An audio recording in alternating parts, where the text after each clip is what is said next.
round pen, you can start teaching it either by using a target stick like I'm holding here, or you can teach them a tone target, which basically just teaches them to go around and touch each of these tones until you start to condition it so that they go like the whole way around. He's never done the reverse round pen before because I got it while I was starting Banksy, and since he's already started, I just never bothered to teach him, but they learn really fast. And you can use it to teach lunging. So for like a horse who has a tendency to drop their shoulder on the lunge line and fall inward, I really like this because it forces them to kind of actually do like a proper bend and go all the way around. So you typically get a better quality behavior because they can't as easily move their body improperly. And then the bonus also is if they get silly on the lunge line and start kicking. And with a horse like him, too, he's just a way more naturally nervous horse than like Pistachio over there. Like Pistachio I could bring into the arena completely by himself, and he probably wouldn't really care, but Milo's way more sensitive. Oh my god, Pistachio. It's harassing those poor guys. Yeah. In their house. Yeah.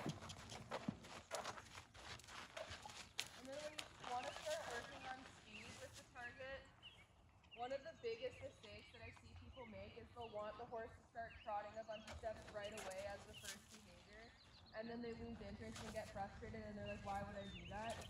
So initially it just looks like getting them to speed up, to walk, and start to extend the pace, and it could literally just be for one step. Like for example, if I don't use a bridge cue and I ask him to trot, and then I feed him, he's going to have stopped trotting at the point that I feed him, and then that's the behavior I'm reinforcing. So the bridge signal provides way more clarity, and it allows you to mark the exact behavior, but you have to start out teaching it like with a pretty easy behavior that you can reinforce right as they do it and be like right next to them. So I start off teaching the neutral head position, which the reverse round pen's actually not a bad thing to use for that if the horse is muzzy. But basically you stand at their shoulder like this and you wait for them to turn and face forward. Good job. Yeah, and then if she dives to the bag, covering the bag with your arm like that is perfect. Just to try to prevent her from getting any, sorry, I won't stand in front of any mom, any mouthfuls. And then yeah, you can even just use your hand to try to direct her out if she doesn't get it. And then basically what we do is like mistake-free learning. So it means if they aren't getting what you're trying to get them to get, you got to think of a different way to try to get that behavior to happen. So it can be by like changing the environment, changing your expectations, or like altering where your body is. But basically you just try to set them up for success. So like for example, if today was really windy and like stormy, our level of expectation for all the horses would change. So this is an off-the-track thoroughbred mare named Ombre Rose. She is available for adoption through Wild Hearts Ranch. They are a thoroughbred rehoming and adoption society, and that is where I was hosting the clinic. We are working with her on the reverse round pen. The reason why in these first couple of clips I have her on the lunge line with the lunge whip behind her is that we're teaching her the target to go around the reverse round pen, but I wanted to add a cue that she had already been using for lunging, just so that when we eventually fade out the target stick, that the position of the whip and how you hold your hand will just resemble what she's already learning. Her owner said that she had a tendency to drop her shoulder in on the lunge line and would really kind of fall inwards. So the great thing about the reverse round pen is it's really good with preventing that from happening, because they kind of have to go and turn and take a nice wider turn and really use their bodies to go around the pen. They can't drop in and fall in as easily because the pen is there as like a sort of barrier. So we started off with the lunge just to see how she would handle it, and she was doing really well. She was just following the target. I wasn't using the lunge whip at all to like pressure her forward or ask for speed. We were just using the target and vocal cues for that.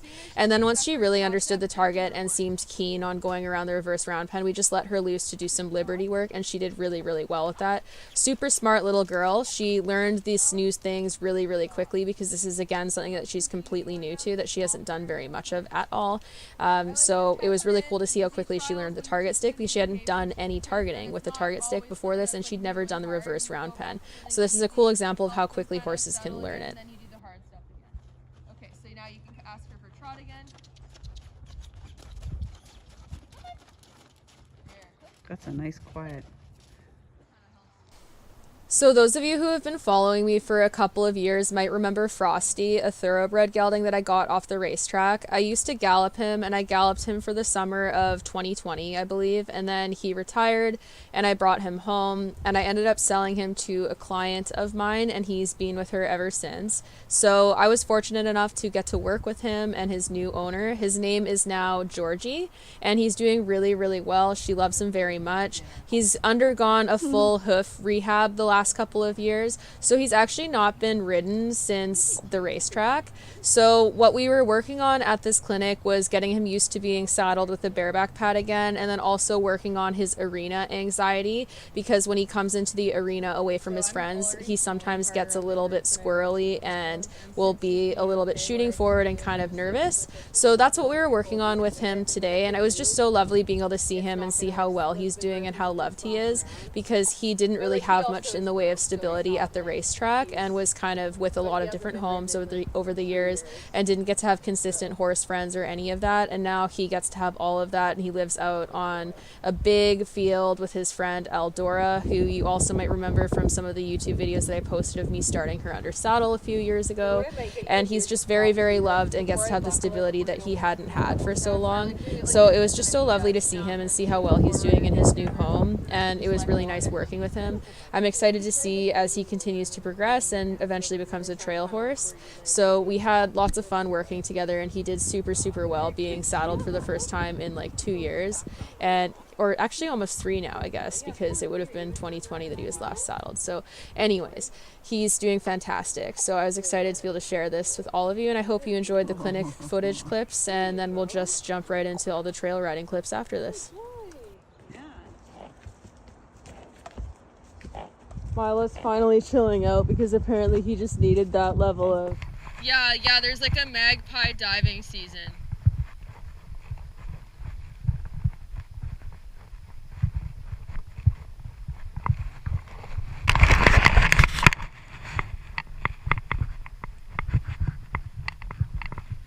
Oh, where are you going?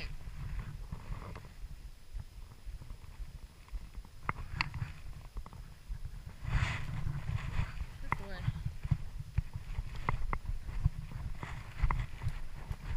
There's another trail that goes like over there, but I don't think that's where we go. This is really cool though.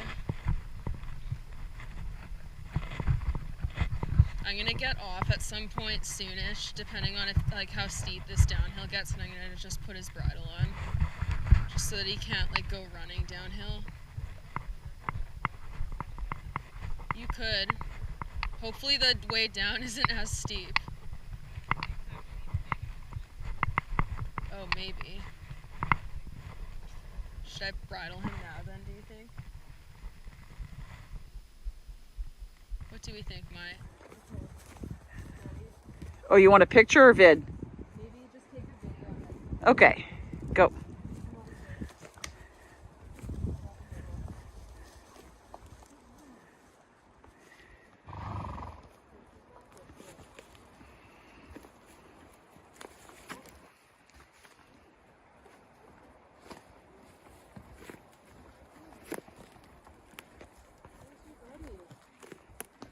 Still has both his boots on, right? Mm-hmm. I hope.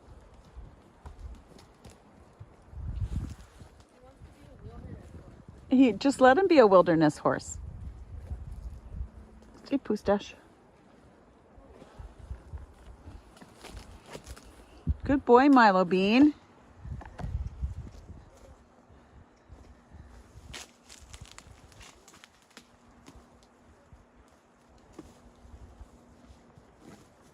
This is cool.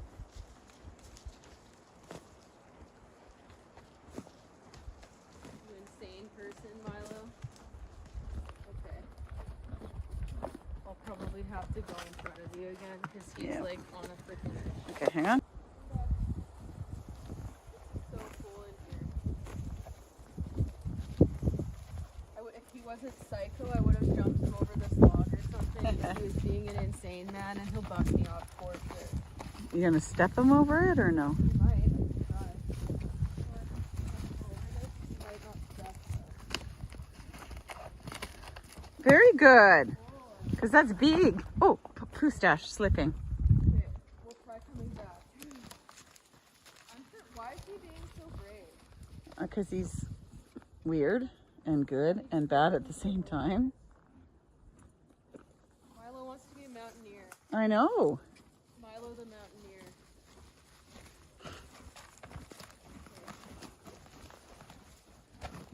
Good boy. Good boy. Wow. Wow, that was very civilized. That was so civilized, Milo. Compared to Yeah. Or whatever it is, yeah. All he wants to do is, he's liking the grass that's up here quite a bit. Wow, we're stopping again. Pistachio's like, I'm a wilderness pony. That's good. It looks like nice grass though. It does. Okay, could we go though? How much do you have in your He has a whole freaking. Oh my god, Pistachio! Okay, come on, baby. You're gonna choke. He dropped some. Okay, we're good. But you see how much? Yeah, he literally had a freaking whole flake of grass in his mouth. Insane, man. I can't believe that. It was so funny that you missed it, but it was not a good time for me. That's why the bridle's now on my shoulder, just in case.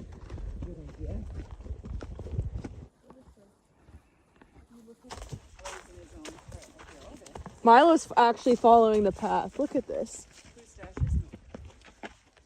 We're leaving apparently.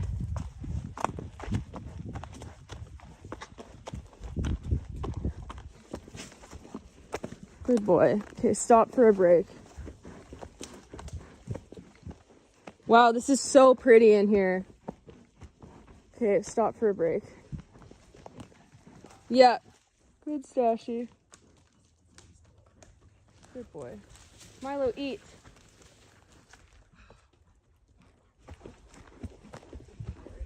This is insanely pretty. This would be so cool for like drone. Well, I guess drones would have a hard time flying through. You could.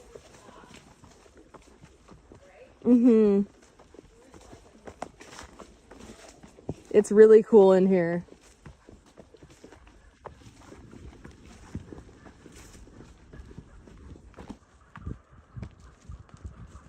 Really? Cool. I know things. I know.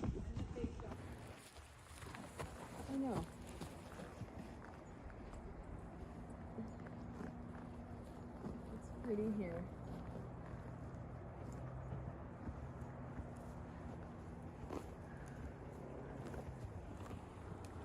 A happy Poostache. Two very, very sleepy boys. Hi guys, are you sleeping? Hi Mai. You guys having a nap? The hill work was exhausting, clearly. Milo, your lip is so droopy. Clearly our boys have made themselves feel quite at home in Princeton these last few days. Here they are. I can't wait to show Shelby because she's doing the clinic right now. They look pretty happy. Pistachio's laying in a weird way like a weirdo. And Milo's flat out. Oh. Wow.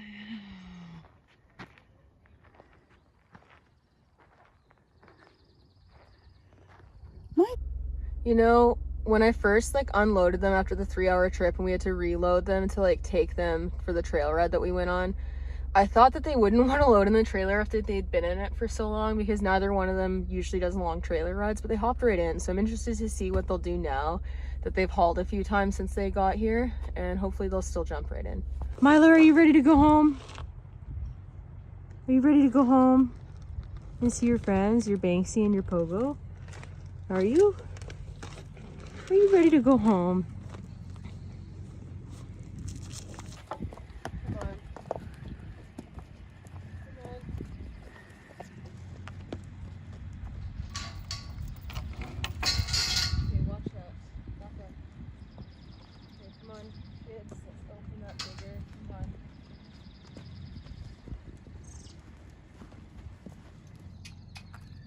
Good boy. Yeah. Good job. Come on, Stink. Come on. You get a big piece of apple when you get in. Come on. The step does it for him. Yeah. He didn't hop that time though. He usually does like a bunny hop. Milo's like, I'm so ready. Look at my pretty face. Take your teeny bum and move it over, baby. Milo's so ready. I honestly think Milo just wants to go in all by himself. Okay, just give me a second. Oh, I know. Because he keeps looking. I could be wrong, but this is my, yeah, he's trying to leave. See? I think you're going to go in all by yourself, but I could be wrong. Oh, dear. Okay. Okay, he just wants to go. You should just let him go up by himself. That's what he wanted to do, you meanie. He's like, I'm ready.